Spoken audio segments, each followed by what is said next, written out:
नमस्कार, मैं हूं आपका साथी डॉक्टर आलोक और आज हम लोग बात करेंगे ऐतिहासिक किसान आंदोलन के लक्ष्य और परिणाम की।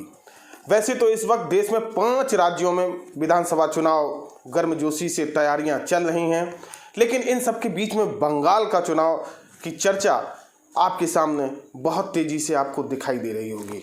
बंगाल में जहां एक तरफ सत्ता पक्ष तृणमूल कांग्रेस संघर्ष में है, तो दूसरी तरफ केंद्र शासित बीजेपी के द्वारा अच्छी उन्हें टक्कर दी जा रही है।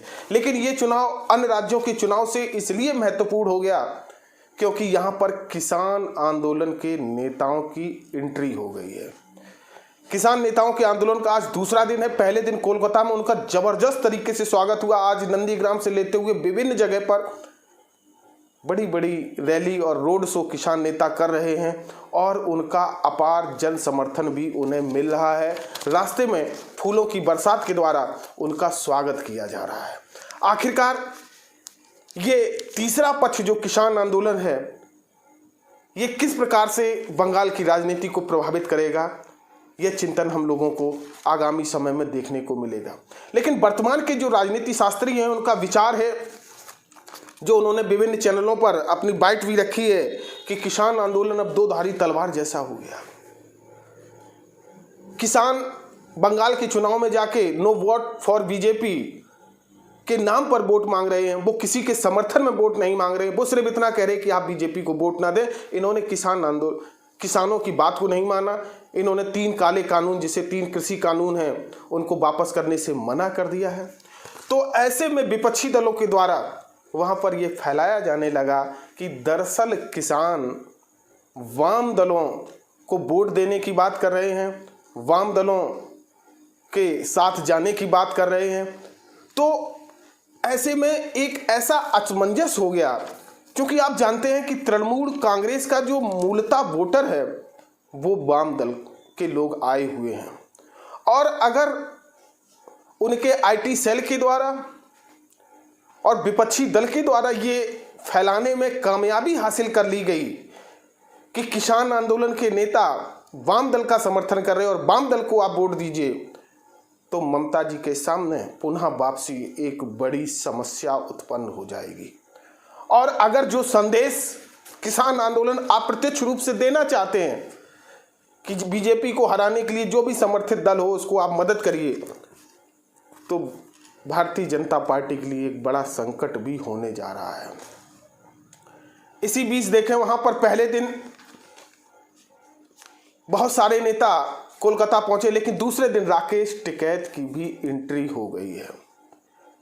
जब राकेश टिकैत जी से ये पूछा गया, आप स्क्रीनशॉट में देखेंगे कि आप बंगाल में क्यों आ गए, तो उनका मानना यह है कि पूरी सरकार जब दिल्ली छोड़कर बंगाल आ सकती है, तो किसान नेता उन्हें घेरने के लिए बंगाल क्यों नहीं आ सकते हैं। इसका परिणाम और लक्ष्य क्या होगा। इसमें अगर किसी प्रकार से किसान नेता बंगाल चुनाव में सत्ताधारी दल के मदहोश को दूर करने में असफल साबित हो गए, तो एक तथ्य यह विचारणीय हो जाएगा कि क्या ये किसान आंदोलन 1 और 2 राज्यों का ही आंदोलन है। क्या ये किसान आंदोलन संपूर्ण भारत के किसानों का आंदोलन नहीं है।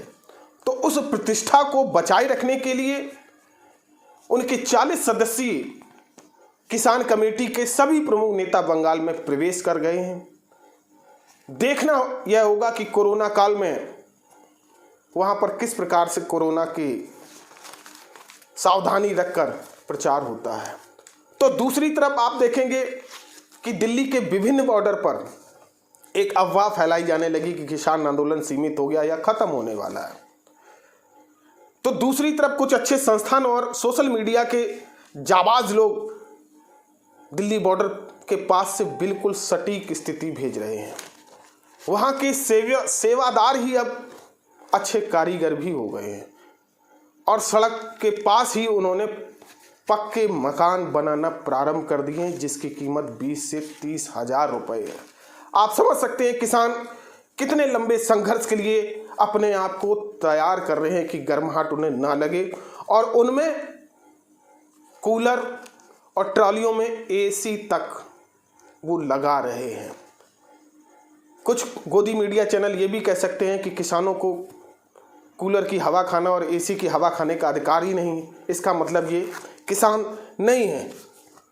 उन्होंने अपने पक्के बोरवेल और स्थायी आवास भी बनाए हैं, आप स्क्रीनशॉट में देखिएगा।